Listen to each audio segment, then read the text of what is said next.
her sorority sister was brutally murdered in 2001, Erin decided she wasn't going to sit back and let the criminals in the world win.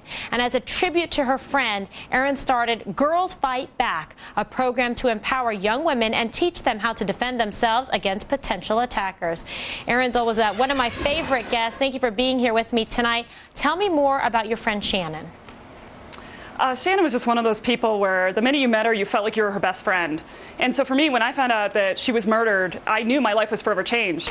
And leading up to that, I was working in television production. You know, I kind of wanted to be in the fast-paced New York City world of that. And it was like being in the Matrix, and your entire world just completely changes. And that's when my eyes were open to the violence that exists in America, and that maybe I could do something about it. I think it's so true, because how many times do we turn on the news and do we hear the stories, do I report the stories about young women missing? A lot of them primarily are of the college age, and it's so sad and disturbing because I think they have their whole life ahead of them. They have such an openness to learning new things in their environment and experiencing the world, and then tragedy strikes. So what do you suggest that people do to protect themselves?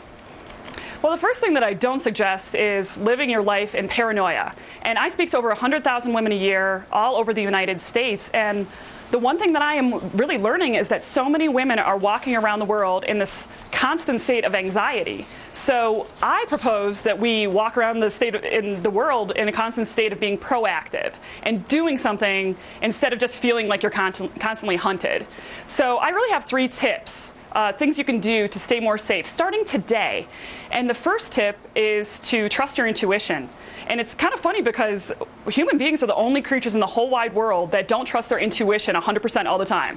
Like, can you imagine a deer being in the forest and all of a sudden getting a danger signal and going, oh, this is ridiculous, you know, this is a safe forest? Right. They would never do that, but we do it all the time as women. So step number 2 is to live our life as a bad victim and to really take proactive strategies, whether you're on the street, in your home, on the internet, out with friends, and really making a decision to choose awareness. And that's different than just being aware, like a lot of safety experts say that, just be aware. But we live in a world where American women are just professional multitaskers, and there's no way we're just going to walk around always being zen and aware. So we have to choose it.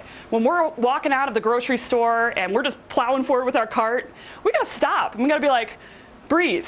Now, okay, what about this, the physicality of it? Because I'm a big believer in, using what you've got, your wits and your strength. And I've taken, martial arts training, weapons training, all of the above. So for me, I feel very strong and confident when I'm in different situations because I have the confidence that I know that I can fight back, especially if I'm backed into a corner. And you do advocate that using palm strikes, eye jabs, never going to a second location, saying that noise can really be your friend in terms of making a big disturbance. That's absolutely true. And that's my 3rd step, which is learn to fight.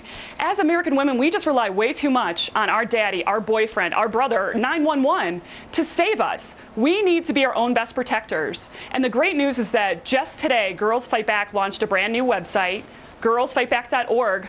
You can go on our website, find a women's self-defense class anywhere in the country and take it. Absolutely. That's fantastic advice, and thank you for the important work that you do, Erin. Thank you.